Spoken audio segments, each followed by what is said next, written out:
Hello friends, എല്ലാവർക്കും നമസ്കാരം. നിങ്ങളേവരും കാത്തിരിക്കുന്ന ഗോമതിയുടെയും ബാലന്റെയും നാളത്തെ വിശേഷത്തിലേക്ക് എല്ലാ കൂട്ടുകാർക്കും സ്വാഗതം. എല്ലാവർക്കും നല്ലൊരു ശുഭരാത്രി നേർന്നുകൊണ്ട് തന്നെ നമുക്ക് നാളത്തെ വിശേഷത്തിലേക്ക് കിടക്കാം. അതിനു മുമ്പായിട്ട് ആരെങ്കിലും നമ്മുടെ ഈ ചാനൽ ആദ്യമായിട്ട് കാണുന്നുണ്ടെങ്കിൽ ഇതുവരെ സബ്സ്ക്രൈബ് ചെയ്ത് വെച്ചിട്ടില്ലെങ്കിൽ തീർച്ചയായിട്ടും ഒന്ന് സബ്സ്ക്രൈബ് ചെയ്ത് വെച്ചോളൂ. അതോടൊപ്പം നമ്മുടെ വീഡിയോ ഇഷ്ടപ്പെടുന്നവർ ഒരു ലൈക്കും കൂടി അടിച്ചിട്ട് പോകാൻ മറക്കരുതേ.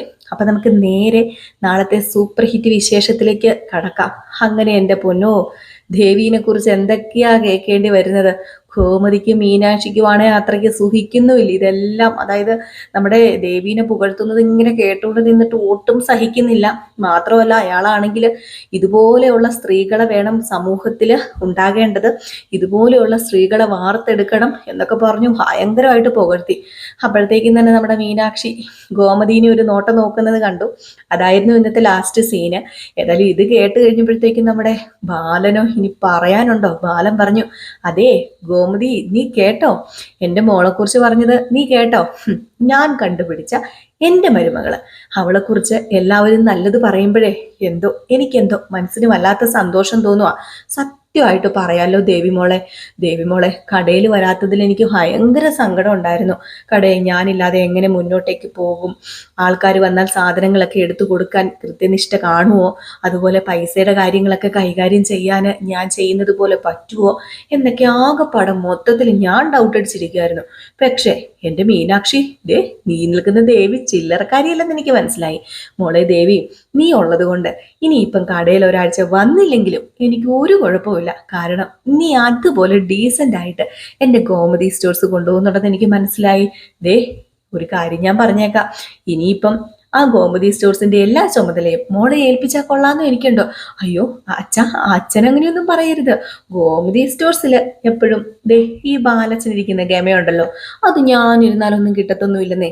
പിന്നെ എനിക്ക് കുറച്ച് മനുഷ്യത്വവും മനുഷ്യപ്പറ്റൊക്കെ ഉള്ളത് കൊണ്ടല്ലേ ഞാൻ ഇങ്ങനെയൊക്കെ ചെയ്യുന്നത്, അല്ലാതെ വേറൊന്നും കൊണ്ടും അല്ലാട്ടോ. പിന്നെ എൻ്റെ രീതി ഇങ്ങനെയൊക്കെ തന്നെയാ. എനിക്കും എല്ലാം അച്ചട്ടായിരിക്കണം, കൃത്യമായിരിക്കണം, കൃത്യനിഷ്ഠ വേണം, അങ്ങനെയൊക്കെയുള്ള കാര്യങ്ങളുണ്ട്. ഈ ദേവി ഒരു കാര്യം ഏറ്റെടുത്താണ്ടല്ലോ അത് നല്ല രീതിയിൽ തന്നെ വൃത്തിക്ക് തന്നെ നടപ്പിലാക്കും. അത് മോള് പ്രത്യേകിച്ച് പറയേണ്ട കാര്യമില്ലല്ലോ എന്നൊക്കെ ഇങ്ങനെ നമ്മുടെ ബാലൻ പറയാണ്.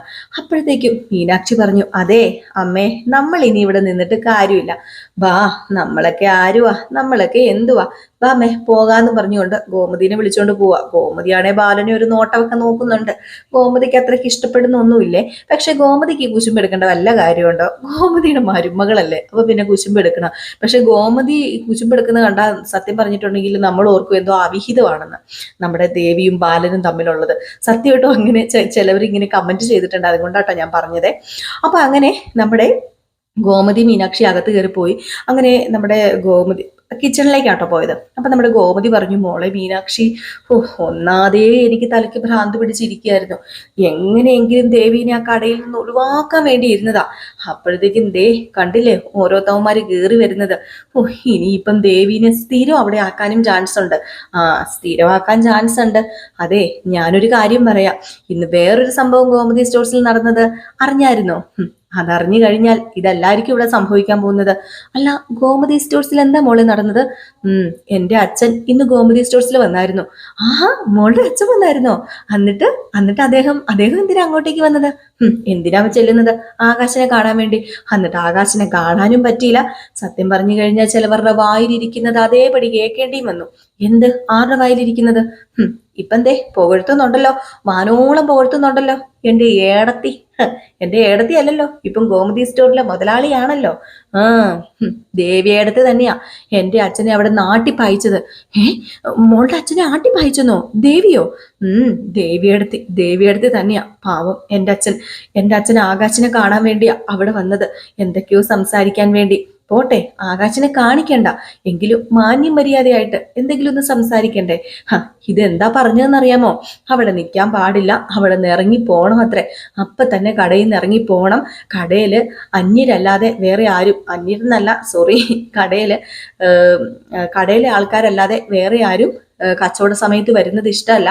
എന്തെങ്കിലും മേടിക്കാൻ വന്നതാണെങ്കിൽ മേടിച്ചോണ്ട് പൊക്കോണം, സംസാരിക്കാനോ വേറെ ഒന്നും ചെയ്യാനോ പറ്റില്ല എന്ന് പറഞ്ഞത് മാത്രമല്ല, എൻ്റെ അച്ഛൻ അവിടെ ഒന്ന് ഇരുന്നേ ആ സീറ്റിൽ നിന്ന് എൻ്റെ അച്ഛനെ ആട്ടി ഇറക്കിയാ വിട്ടത്. അതും വെറും പട്ടി കയറി ചെല്ലുന്ന പോലെ എൻ്റെ അച്ഛൻ കയറി ചെന്ന് പട്ടി ഇറങ്ങി പോകുന്ന പോലെ എൻ്റെ അച്ഛൻ പോകേണ്ടി വന്നില്ലേ. സത്യം പറഞ്ഞു കഴിഞ്ഞിട്ടുണ്ടെങ്കിൽ പാവം എൻ്റെ അച്ഛന് ഒരുപാട് സങ്കടമായി. ഈ ദേവിയടുത്ത് എന്തുദ്ദേശിച്ചാ അങ്ങനെയൊക്കെ പറഞ്ഞത്? അന്യനായിട്ട് ഒരാളാണോ എൻ്റെ അച്ഛൻ? എൻ്റെ അച്ഛനെ അങ്ങനെയാണോ കാണേണ്ടത്? ദേ ഞാൻ പറയട്ടെ, ആകാശത്തിന് എത്രത്തോളം വലുതാണോ ബാലച്ചൻ, അതുപോലെ തന്നെയല്ലേ എനിക്ക് എൻ്റെ അച്ഛൻ. എൻ്റെ അച്ഛനെ ഇൻസൾട്ട് ചെയ്തിട്ടുണ്ടെങ്കിൽ അതെനിക്ക് ഒരിക്കലും സഹിക്കില്ല. അച്ഛൻ അത്രമാത്രം ഇൻസൾട്ട് ആയിട്ടുണ്ട്. എൻ്റെ അച്ഛൻ ആരാണെന്നാ ഈ ദേവിയുടെ വിചാരം? എൻ്റെ അച്ഛൻ വലിഞ്ഞു കയറി ചെല്ലുന്നൊന്നും അല്ലല്ലോ. എൻ്റെ അച്ഛൻ്റെ മരുമകനെ കാണാൻ വേണ്ടിയല്ലേ ചെന്നത്. അറ്റ്ലീസ്റ്റ് ഒന്ന് ഇരിക്കാനെങ്കിലും പറയണ്ടേ. ഇത് അപ്പം തന്നെ കടയിൽ നിന്ന് ഓടിച്ചു വിടുക ചെയ്തത്. മോളെ, സത്യമാണോ മോളെ ഈ പറയുന്നത്? ആ അതെ, ഞാനേ ഒന്ന് ചോദിക്കുന്നുണ്ട്, ഇങ്ങോട്ട് വരട്ടെ. ഒരു ദേവിയടത്തി പോലും ഏത് ഏടത്തിയാണെങ്കിലും എൻ്റെ അച്ഛൻ്റെ മെക്കിട്ട് കയറിയാലേ ഞാൻ ചോദിക്കും, അല്ല മോളെ ഇത് വലിയ പ്രശ്നമാക്കേണ്ട കാര്യമുണ്ടോ? ദേ അമ്മ ഇനി അച്ഛനെ പോലെ തുടങ്ങിയേക്കരുത് കേട്ടോ. ഇവിടെ എന്താ, ഇവിടെ മരുമക്കൾക്ക് 3 പേർക്കും 3 രീതിയാണെങ്കിലേ അത് ഞാൻ സമ്മതിച്ചു തരത്തില്ല. പോട്ടെ, അതൊന്നും സാരമില്ല. എൻ്റെ അച്ഛനെ പറഞ്ഞത് ഞാൻ കേട്ടോണ്ട് നിൽക്കണമെന്നാണോ പറയുന്നത് എന്നൊക്കെ പറയപ്പോ ഈ സമയത്താണ് പെട്ടെന്ന് നമ്മുടെ ദേവി കയറി വരുന്നത്. ദേവി കയറി വന്നിട്ട് എന്താ ഇവിടെ പ്രശ്നം? എന്തു പറ്റി മീനാക്ഷി? എന്തു പറ്റിയെന്ന് ഏടത്തിക്ക് അറിയില്ലല്ലേ? അല്ല, ഏടത്തിയുടെ കടയിൽ ഇന്ന് ആരൊക്കെ വന്നിരുന്നു? അതിൻ്റെ ഇടയിൽ എന്നെ അന്വേഷിച്ചോ ആകാശിനെ അന്വേഷിച്ചോ ആരെങ്കിലും വന്നിരുന്നോ? വന്നിരുന്നു, മീനാക്ഷിയുടെ അച്ഛൻ വന്നിരുന്നു. എൻ്റെ അച്ഛൻ വന്നിരുന്നല്ലേ? എന്നിട്ട് ഏടത്തി എന്താ എൻ്റെ അച്ഛൻ ചെയ്തത്? അത് പിന്നെ പോയിട്ട് പിന്നെ വരാൻ പറഞ്ഞു. പോയിട്ട് പിന്നെ വരാൻ പറഞ്ഞല്ലേ? ദേ ഏടത്തി, ഞാനൊരു കാര്യം പറഞ്ഞേക്കാം. അല്ല മോളെ, ഞാൻ പറയുന്നൊന്ന് കേക്ക്. നിന്റെ അച്ഛൻ ആ ഒരു സമയത്ത് വന്ന് ആ ഒരു സീറ്റിലൊക്കെ കയറി ഇരുന്നപ്പം നമ്മുടെ ബാലച്ചൻ ഇരിക്കേണ്ട സീറ്റല്ലേ? മാത്രമല്ല എന്നെ ഏൽപ്പിച്ചിട്ട് പോയതല്ലേ ബാലച്ചൻ. അപ്പൊ ആ സീറ്റ് ഭദ്രതയോടുകൂടി സൂക്ഷിക്കേണ്ട ഉത്തരവാദിത്വം എനിക്കില്ലേ? അതുകൊണ്ടല്ലേ ഞാൻ അങ്ങനെയൊക്കെ ചെയ്തത്. ദേ ഏടത്തി, ഒന്നും പറയേണ്ട കാര്യമില്ല. എൻ്റെ അച്ഛൻ അന്യനായിട്ടുള്ള ഒരാളൊന്നുമല്ല. ഈ വീട്ടിലെ ഒരാളെ പോലെ തന്നെയാ എൻ്റെ അച്ഛനെ കാണേണ്ടത്. അങ്ങനെയല്ലല്ലോ ഏടത്തി കണ്ടത്. ഏടത്തി പറയുന്നതെല്ലാം നല്ലതായിരിക്കും, അതുപോലെ ഏടത്തി ചെയ്യുന്നതെല്ലാം ബാലച്ചനും നല്ലതായിരിക്കും. പക്ഷെ എൻ്റെ അച്ഛനെ പറഞ്ഞാലേ ഞാൻ സഹിക്കില്ല, ഒരിക്കലും സഹിക്കില്ല. ദേ നിങ്ങളുടെ അഭ്യാസവും നിങ്ങളുടെ പ്രകടനവും നിങ്ങൾ എടുത്താൽ മതി. എൻ്റെ അച്ഛൻ്റെ അമ്മയുടെ അടുത്തേക്ക് എടുത്തേക്കരുത്. ഈ മീനാക്ഷിയുടെ അടുത്ത് എടുക്കരുത്. ഈ മീനാക്ഷി ആരാണെന്നേ നിങ്ങൾക്ക് അറിയത്തില്ല. നിങ്ങൾ വലിയ ആളൊക്കെ ആയിരിക്കാം, പക്ഷെ ഞാനേ കുറച്ച് പെശക. ഞാൻ പറയേണ്ടത് ആരുടെ മുഖത്താണേലും മുഖത്ത് നോക്കി പറയും. അങ്ങനെ ഈ മീനാക്ഷിക്ക് ഒരു മുഖമുണ്ട്, ആ മുഖം ഇനി എടുപ്പിക്കാതിരുന്നു എന്നൊക്കെ പറഞ്ഞിട്ട് ദേഷ്യം വന്നിട്ട് നമ്മുടെ മീനാക്ഷി അങ്ങ് പോവാണ്. അയ്യടോ നായി പോയിട്ടോ ദേവി, അവിടെ ഇരുന്ന് ഉരുകിപ്പോയി എന്ന് പറയാം. അപ്പോഴത്തേക്കും അമ്മേ, ഞാൻ അങ്ങനെ ഉദ്ദേശിച്ചിട്ടല്ല അമ്മേ. എന്താ നിങ്ങൾ ഇങ്ങനെയൊക്കെ തുടങ്ങുന്നത്? അല്ല മോളെ, എങ്കിലും മോള് ചെയ്തത് മോശമായി പോയില്ലേ? അല്ല, കടയിൽ അങ്ങനെ ഒരാൾ വരുമ്പം മോള് അന്യരെ പോലെ പെരുമാറുന്ന കാര്യമുണ്ടോ? മീനാക്ഷിയുടെ അച്ഛൻ എന്ന് പറഞ്ഞാലേ ഈ വീട്ടിലെ ഒരാളല്ലേ, ആ റെസ്പെക്ട് നമ്മൾ കൊടുക്കണ്ടേ എന്നൊക്കെ പറഞ്ഞിട്ട് നമ്മുടെ ഗോമതി അങ്ങ് പോയി. വല്ലാണ്ട് അങ്ങ് ആയി പോയിട്ടോ. നമ്മുടെ ദേവി കരഞ്ഞുകൊണ്ട് നേരെ ചെല്ലുന്നത് ആനന്ദിന്റെ അടുത്തേക്കാണ്. ആനന്ദിന്റെ അടുത്തേക്ക് ചെന്ന് പരാതിയും പരിഭവങ്ങളായി, കുറ്റങ്ങളായി, കുറവുകളായി, അല്ലെങ്കിൽ ഞാൻ നല്ലത് ചെയ്താലും ഇങ്ങനെയൊക്കെ സംഭവിക്കത്തുള്ളൂ, കുശുമ്പ്, എന്നെക്കുറിച്ച് പുറത്തുനിന്ന് ഒരാൾ പുകഴ്ത്തി പറഞ്ഞു. മാത്രമല്ല ബാലച്ചനും എന്നെക്കുറിച്ച് പുകഴ്ത്തി പറഞ്ഞതിന്റെ കുശുമ്പ്, ഇത് കുശുമ്പ് തന്നെയാണ് എന്ന് പറഞ്ഞുകൊണ്ട് നമ്മുടെ ആനന്ദിന് പിന്നെ സമാധാനം കൊടുക്കുമോ?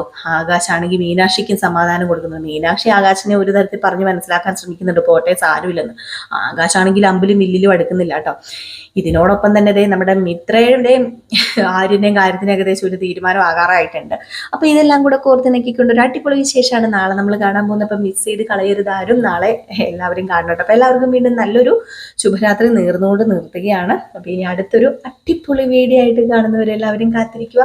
പിന്നെ നമ്മുടെ നയനയുടെയും ആദർശിന്റെയും അപ്കമിങ് വിശേഷം ഇടാത്തതിൽ കുറെ പേര് പരാതി പറഞ്ഞിട്ടുണ്ട്. നമ്മൾ അപ്കമിങ് വിശേഷം ഇടാത്ത വേറെ ഒന്നും കൊണ്ടുമല്ല, നമ്മൾ കുറെ മുമ്പേ ഇങ്ങനെ പറഞ്ഞു പോന്നിരുന്നു. അപ്പൊ ഇനി പറഞ്ഞു കഴിഞ്ഞിട്ടുണ്ടെങ്കിൽ കഥയുമായിട്ട് ഒരു ബന്ധവുമില്ലാതെ അങ്ങേ അറ്റത്തുനിന്ന് ഞാൻ പറയേണ്ടി വരും. അപ്പൊ അതുകൊണ്ടാണ് കേട്ടോ ഞാൻ പറയാത്തത്. പിന്നെ പ്രത്യേകിച്ച് എനിക്ക് നുണ പറയുന്നതിനോട് താല്പര്യമില്ല.